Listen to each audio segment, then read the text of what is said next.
That's life. That's what all the people say. Welcome to Eric A. Speaks.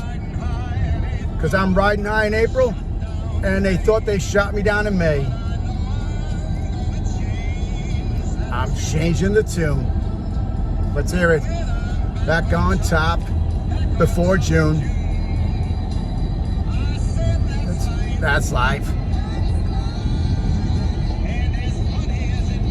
As funny as it may not seem,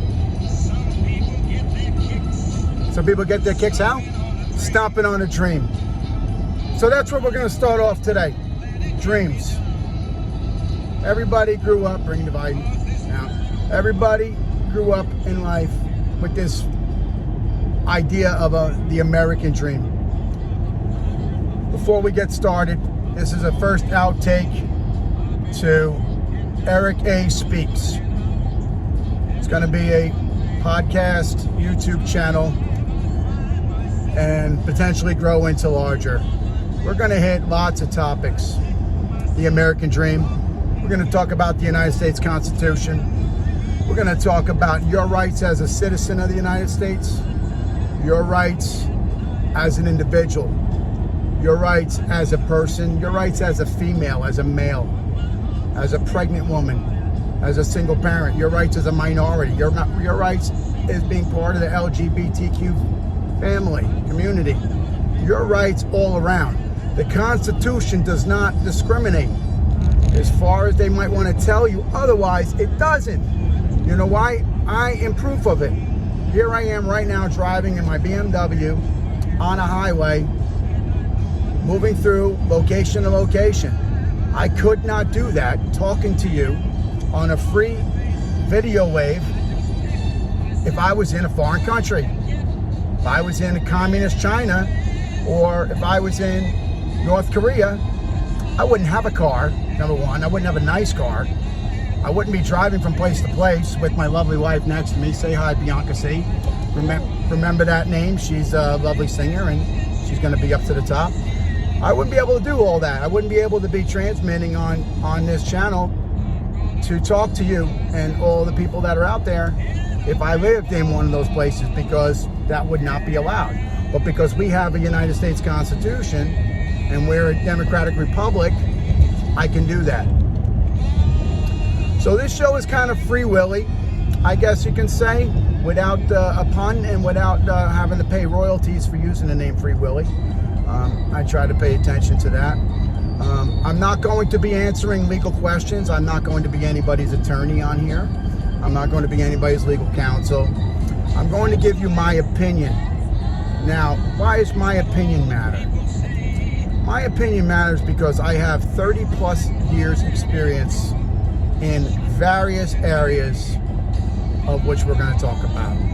Government process, public administration, criminal justice, law, world issues, economics, the Constitution, the administration of justice, the political system, the political parties, how campaigns are run, how they're run behind scenes, who runs for office, how they truly get elected to office, and what is it that they ultimately do when they get into that seat that you put them in. These are the things we're going to talk about, and that's the opinions I'm going to give you based on that. My vast experience and my vast education. A bit about me, without going into details. Everybody's going to surmise their own opinion on who I am, and they're going to surmise that they think they know, but I assure you, you don't know. But I can tell you that I have an associate's degree, a bachelor's degree, a master in public administration, and a law degree. I have many years experience teaching at the university level, and I currently still provide university content. I've been a lecturer, I've been a guest speaker, I've been a campaign manager, I've held elected office, I've held union positions, elected, I've been a union organizer, a union member, I've been in management, I've been a worker bee, I've gotten my hands dirty, I wore a suit and tie. I've driven a truck, I've driven a vehicle with lights and sirens.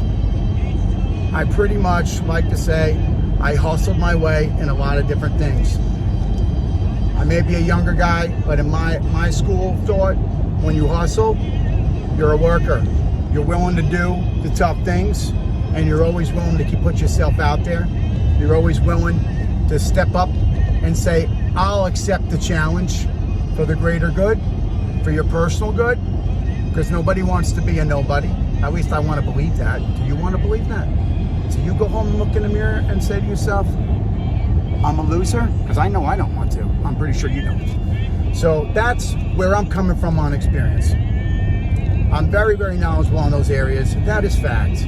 Those degrees, that experience, all that I just said is fact, undisputed, not challengeable, and no internet dwarf, no wannabe news person, and no whatever you want to be or who you think you are can ever change who I am and what I say I am.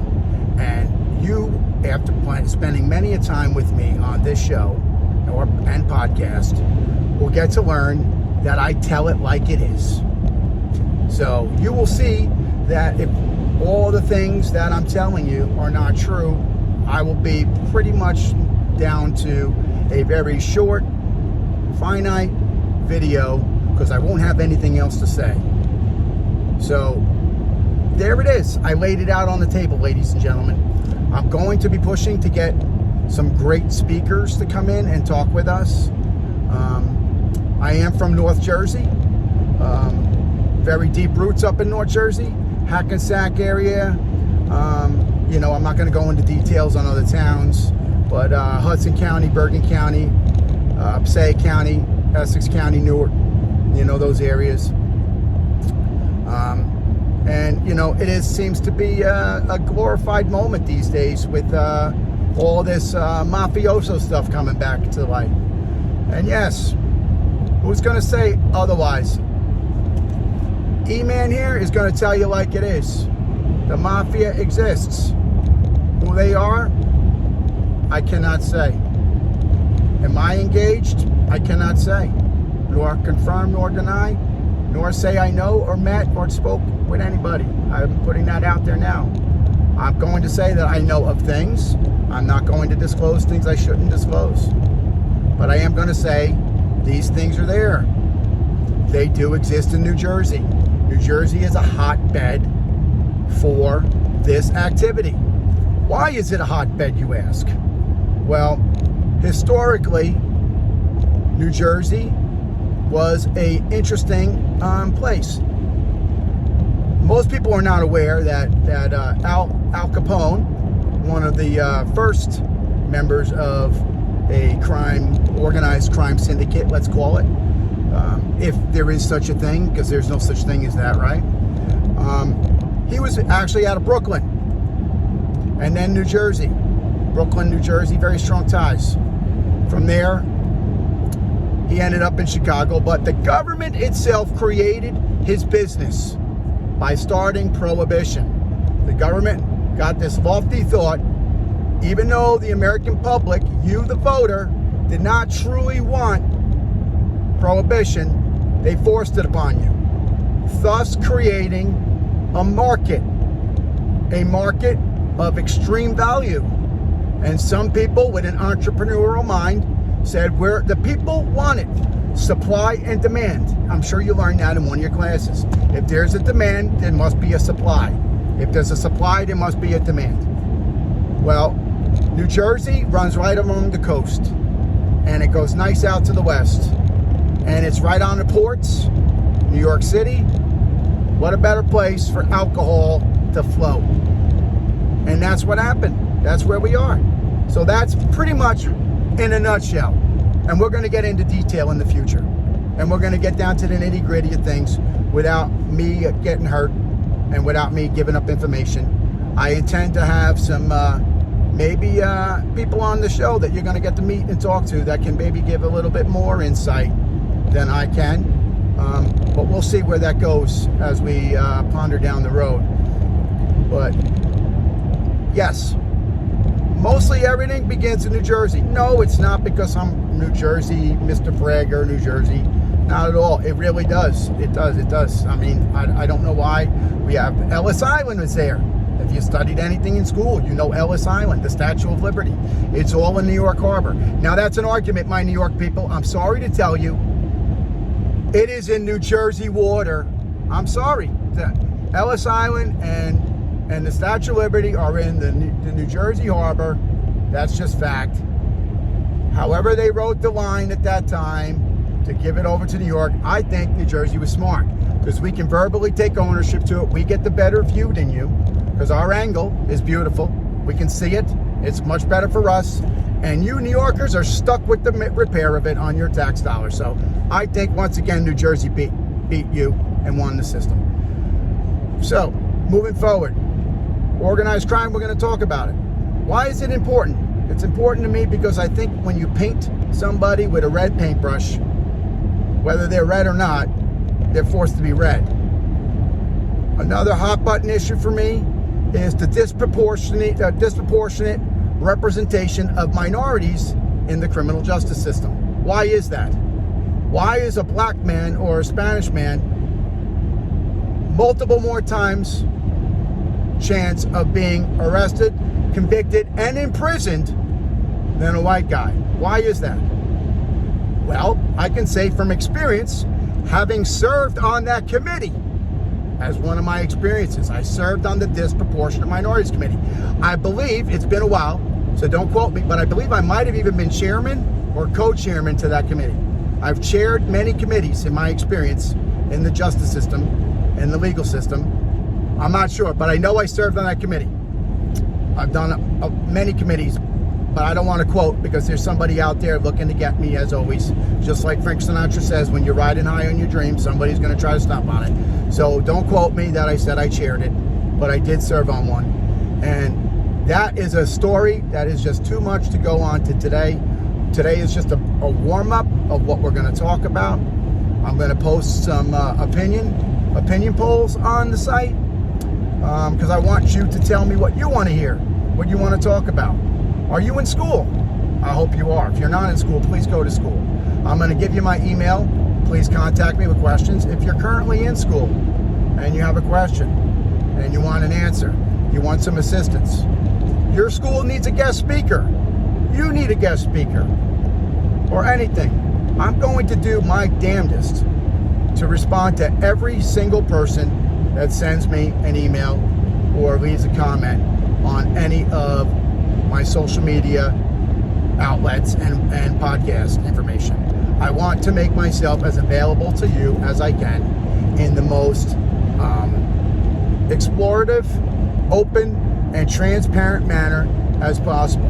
Now, with that said, I'm not going to disclose extremely personal information. I've given you the background of who I am. I can give a little bit more if people have questions, but I'm not going to bring you into my home and do an MTV Cribs opportunity for you. Unless if you're going to give me $15 billion per show, then we'll talk about it. Until then, this is an opportunity for me to put my knowledge out there to you, and for somebody like you and your friends to absorb that knowledge and to use it correctly. And then to pay it forward. Again, I'm not paying credits to that movie name, right? So let me get that on the record. I'm not paying anybody royalties or credits. Yes, I did say pay it forward, but I'm not quoting from them. But your job is, when you learn from here, your job is to help the next person. And I was very serious when I said I will respond to your emails and I will help you. Anybody that's taken any of my classes as a professor, and there's quite a few of you that I'm sure will be seeing this, will tell you that I go out of my way to explain in explicit detail anything that you don't understand, and that I took plenty of time to talk to people and meet with them outside of class schedules to help them with their studies, not only in classes that I taught, but in other classes. And I'm extending that offer to you. Consider this an extended university class for you. Consider it that. Maybe we'll get to a point where we can create each episode could be dedicated to a course. I'm going to try to zoom you in a little bit here and see what that does. Work with me here. All right, it didn't work. Okay, I was just trying something. Again, we're in the inaugural first edition here.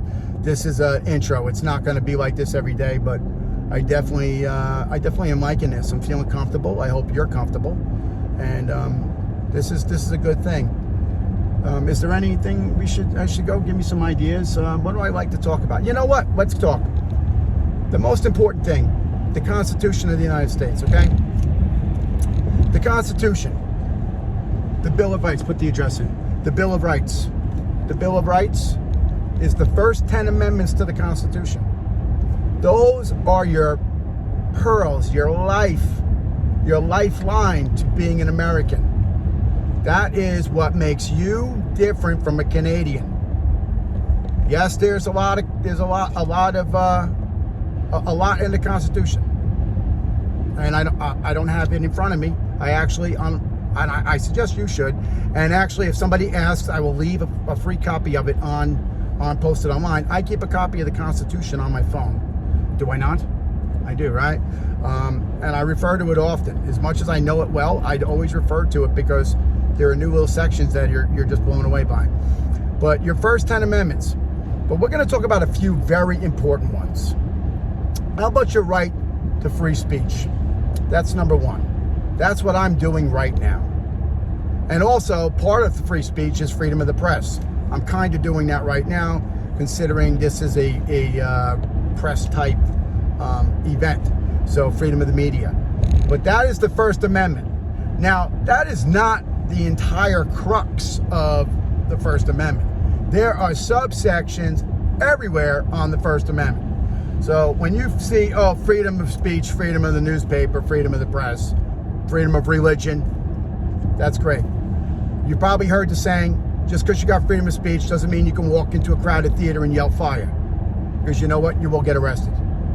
Freedom of speech comes with a very, very big responsibility. It's knowing when that speech is appropriate and is not counterproductive or places another person in harm. Then that's not really free speech anymore. Terroristic threats, verbally threatening somebody, is an example. Forget the word terrorist as in, 9/11. I'm talking straight up terroristic threats from, I'm going back to my New Jersey days, from New Jersey State Statute, NJSA, Title 2C. Title 2C is the criminal code for the state of New Jersey. Terroristic threats is a 2C charge in New Jersey. I believe it is a disorderly persons offense, if I might recall, which for the rest of the country would be a misdemeanor, a mid-range misdemeanor. Anyway, terroristic threats is verbal. It's not physical in any means. You didn't touch anybody.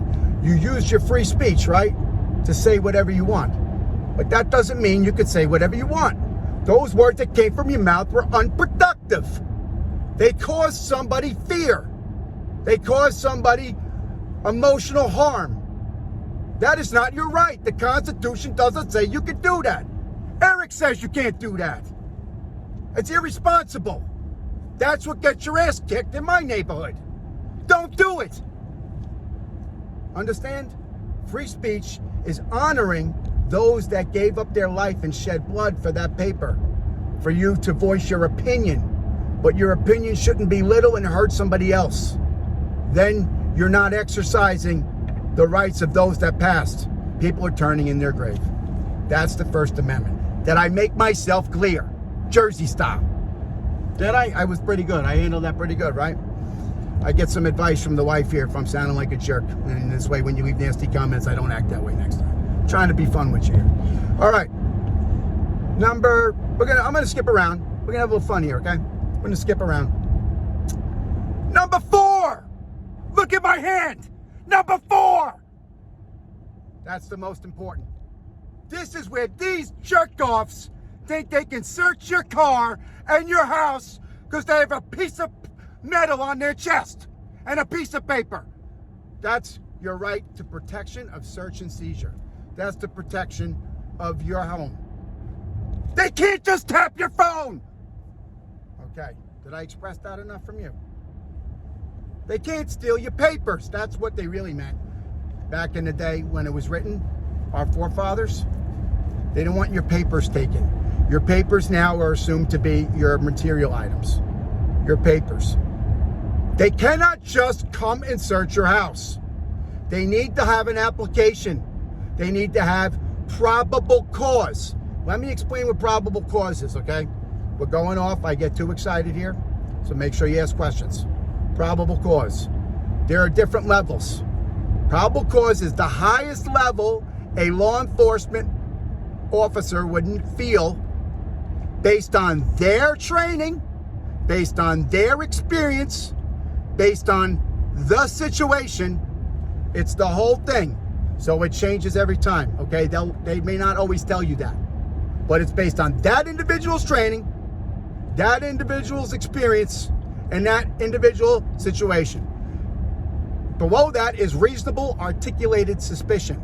That's when they have a suspicion that reasonably in their head they might believe could be something. That cannot get a warrant. They will try fancy paperwork and fancy words, and they will try to quack you and corner you, but it's not going to get them a warrant. Okay. Probable cause. They must make an application with all the reasons on why they wish to seek entry to your home, entry to your phone, entry to your vehicle, or anything of that nature. There are some exceptions, which we're going to go over them. When they do that, they must articulate what their education background is. Yes, they do. They must do that. Yes, they are. I know. I blew you away. Wake up out there. You're like, yes. They have to list their education level. Oh, that's my radar detector because I don't trust them ever. So, I don't trust anybody. So, let it be. We'll tell them. KA muted. So, they must list their education and training in that application. They must do that. It's in there. It's part of the process. They must articulate their experience of what they've done, what units they've been in, and what they've done. They are therefore telling the magistrate or the judge why they should be credible, a credible person signing that, making the application to that judge. Because that judge, thereby, he or she will in return review that application, and they must put their John Hancock, their signature on that application. And thus, by placing that signature, they are uprooting and overturning your Fourth Amendment right to seizure, search and seizure, and then thus granting said law enforcement agents access to your papers, to your personal stuff. That's how it works, ladies and gentlemen. Now, there are some exclusionary things to this. I'm going to add to that. But I want to get to the application. When they show up at your residence, your job, or wherever, they must present that warrant to you. You must have that in your possession, and it must articulate every room they intend to go to and why they intend to go there. And what are they looking for? And what did they say you allegedly did? For instance, they come into your house and all the paperwork is right. We're going to skip forward. Everything's good. They claim you shot an old lady. All right. They're looking for, in the application, they're looking for a Glock 19. That's a 9mm handgun, ladies and gentlemen. Glock 19, right? Maybe they say you got hollow points or whatever. But they're not looking for that. They're looking for the Glock 19. They're not looking for anything more than that. So they're coming into your house, they're articulating that's what they're looking for. Yet, they're going to search your house. They open up your wife's jewelry boxes. What on earth are they doing in your wife's jewelry boxes? You would allow it because you don't know. But I'm telling you today, that is not included in the search. No way in God's hell green earth will you fit a Glock 19, no matter how good you are in pieces, into a jewelry box. They must articulate why they went into that jewelry box. Get it? You understand? Do I have to smack you in the head? Email me, question me if you don't understand that one, okay? I'm happy to beat up more information on that. Some exclusions, all right? There's something called plain view doctrine. Plain view doctrine. Law enforcement comes to your house for whatever reason. And sometimes they find a bullshit reason to do this, so be careful. Keep your blinds down. When you open your door, don't stick your whole head out. When they come to your house, you let somebody in, and they came just to ask you if you heard something that happened maybe around the block, but they really wanted to get you on something else. And on your table, your dumbass left a scale and some marijuana. They don't need a warrant. It's plain view doctrine. They can arrest you and seize right there. And guess what else they can do, Dumbo? They can search within the area of where you were standing. It's called incident to search. Look it up. Go to school. I hope you went to school. Email me questions on that, comment. If it's plain view, it's right there. That's one of them. Here's another big one. You're driving your car. Your car is your castle, right? You own it, right? It's your car. I mean, shit, it's my car right here. I pay a lot of money for it. You know, I like my car.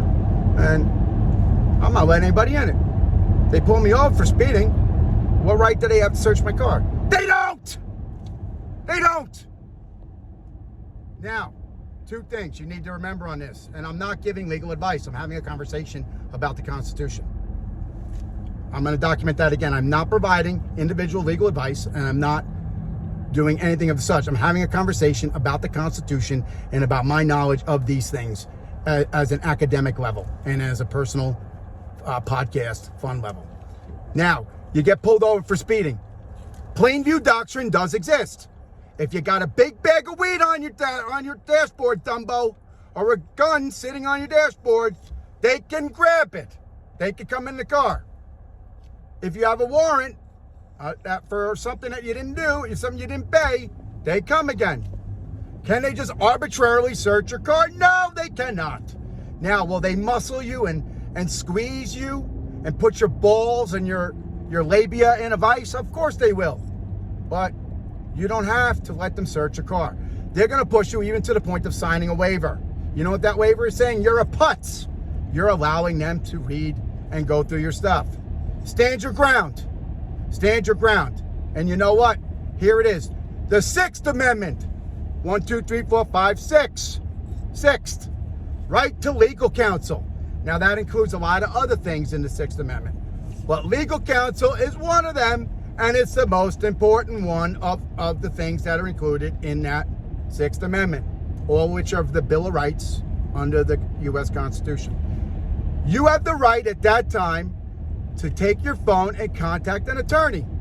You are a damn fool in 2023 if you have a smartphone and you don't have a lawyer saved in your phone. And your wife and your girlfriend don't have one too. And don't be stupid. Don't save it as Joe the lawyer. Save it as something else. Why does everybody need to know who it is? Why do I need to know that? Why does anybody need to know? There you go. You have a lawyer, Sixth Amendment. You call as soon as you get pulled over. And you know what? Since we're on that topic, just like I am here, when you get pulled over, turn the recording device on, because sure as hell, they got theirs on. Okay? Theirs is running with a voice the whole time, and theirs was running before yours was even on, because they pulled you over. You want to see what it is that they pulled you over for. Those are some basic things. Now, another amendment I find to be, I'm pretty passionate about. The Eighth Amendment. 5 and then 3 more. That's 8. Little math session for you guys here. The 8th. Cruel and unusual punishment. But that's about the death penalty. We can have a whole thing about that. But the 8th, what we're going to talk about is excessive bail. Excessive bail. What is excessive bail? The bail must fit the nature of the crime and the fact and the amount of your risk of a flight risk and the risk of you potentially hurting yourself or the public safety and the community at large. Let me break that down again. Are you going to run? And they have to prove why you're going to run. Are you going to hurt yourself? They have to show why you are going to hurt yourself and how you intend to. Are you going to hurt somebody else? And you know, sometimes I've heard some nitwits use that, oh, you're going to go and try to destroy evidence or talk to witnesses and stuff. That's kind of mafioso stuff, but I've heard some nitwit investigators use that as an excuse. Listen, conditions of bail are set by a judge, and they can put anything they want in conditions of bail because you don't have to accept it. So if some nitwit investigator is concerned that you're going to collude, you must have heard that during the Donald Trump-Russia collusion. If you're going to collude with people, then they should just write in there not to have contact with other members of crime syndicates or other members who have charges or whatever. But should you be placed on a bail that you cannot pay? That seems unfair. Should you be deprived of your liberty and sit in jail, county jail, when you're innocent until proven guilty in this country? Let's not forget, even though the media, of which we all love so much, the media will tell somebody is innocent and they will destroy a case long before a guy even makes it or a girl even makes it to the courtroom. We truly are in America innocent until proven guilty. So is it fair for you as a defendant, not a criminal yet, a defendant, only being accused of something, to be deprived of your liberty, deprived of seeing your family, and, you know, I also believe deprived of partaking in your own defense and your own investigation to clear your good name? You shouldn't be. That's what the 8th Amendment is for. That's why you need an attorney. That's why we go with the 6th right away. Get yourself an attorney. When you get the crappy bail, which they will, you want to make sure that your attorney puts in for a bail reduction hearing. Some jurisdictions may call it something a little different, but basically it's a bail hearing that's done supposedly right afterwards. The bail is set, and that's when your attorney that's on your case is going to make an argument as to why your bail should be lowered, so this way you can be afforded freedom. These are very important things. You can't overlook these things. Do not let yourself become part of a game.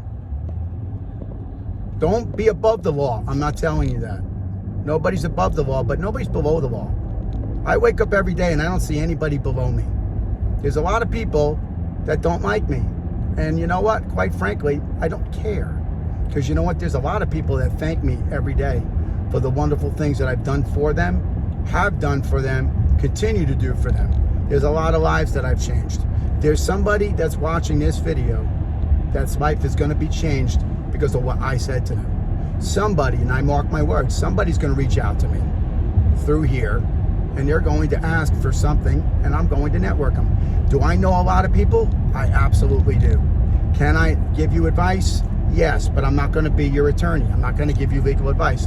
Can I refer you to somebody that's really good? Can I tell you how to find somebody that's really good? Can I tell you how to stay away from jokers that aren't any good? Yes, I can.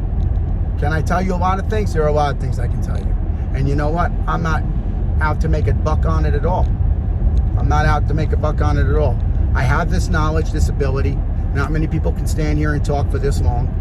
Not many people can do it in a coherent way. I think also in a humorous way. Was that kind of fun a little bit? If I'm not fun, tell me. I'll make it more fun for you. But they can't do that and provide you accurate information. I am the guy, when somebody says something, I ask them why. There's nothing wrong with asking why. People get annoyed with that. Tough. That's what knowledge is. Questions. The only dumb question is the fucking question you didn't ask, because the dimwit on the other side made you feel stupid because you're going to ask it. He's the idiot because he doesn't know the answer. So he's going to make you feel stupid because you're asking it. Ask the question. Force him or her to answer it, because I guarantee you they probably don't know the answer. And then come message me and I'll give you the answer. Or tell them to come here on my show and talk to me and I'll ask them the question. I'm not afraid. If I don't have the answer, and you can find students that have taken my classes, and I've taught a lot of classes at multiple universities, state and private, and county colleges, and I've done lecture series everywhere. I could tell you, Any student will tell you, I know the answer 98% of the time, but I never quote if I don't know the answer. And I will say to them that I don't know the answer, but ask me tomorrow, and I promise you I will know the answer and the history behind it. That's the promise I've been making students my entire collegiate career. Just for a side note, my first class teaching as a professor was in 2005. That's right. I threw it out there. That's fact. Fact. Undisputable fact. And I taught more than one class. Criminal law was one of them. Just so you know. Okay. So I always tell students, if I don't know, I will find the answer. Because I love to research. I'm one of the best researchers I know. I can write like there is no tomorrow. I love to research. I have access to all the academic databases. I have access to look up stuff, to write legal arguments. I have access to all those things for investigative purposes and purposes for academia and etc. I look it up. Google is not your friend. Don't always believe Google. I tell students, stay away from Wikipedia. Stay away from Joey's blog. Look for real sources. Look for .us, .edu sources. If you have a question about writing a paper or a source, you can always reach out to me on here. I'm going to put out email and ways to contact. I truly mean it. I will help you. I will help you. And I would love, if you want me to come out to one of your classes and do a guest speaker, I will. I think we're about at the 40-minute mark, and today was just a sample, but I feel like we hit a lot of areas. So you know what? Let's drum the music and let's start to close it out. Please, when you see this, let me know what your opinion is, how you feel. Did I hit a nerve? Do you do you want to add stuff? I do intend on having an email, and we're putting up a Cash App. We're putting up a Cash App because we intend to actually put this out bigger and further. So it's going to require some money. Not really paying myself money to help for production and for public relations. I will also be doing some great giveaways. So like and subscribe. Tell your friends. There are going to be some wonderful giveaways. Not just little things, some real giveaways. Some trips, some autographs, some tickets to shows and games. All kinds of things I'm going to have, and they're going to be giveaways. My plan is a giveaway once a week. So like and subscribe. Ask me questions. I'll be back here tomorrow. I want to see from you. Remember this, Eric A. speaks, and it ain't nothing but the truth. I question you to come at me with that. I'm ready for you, Jersey style. Out. Because I'm not a pawn, but I'm the king.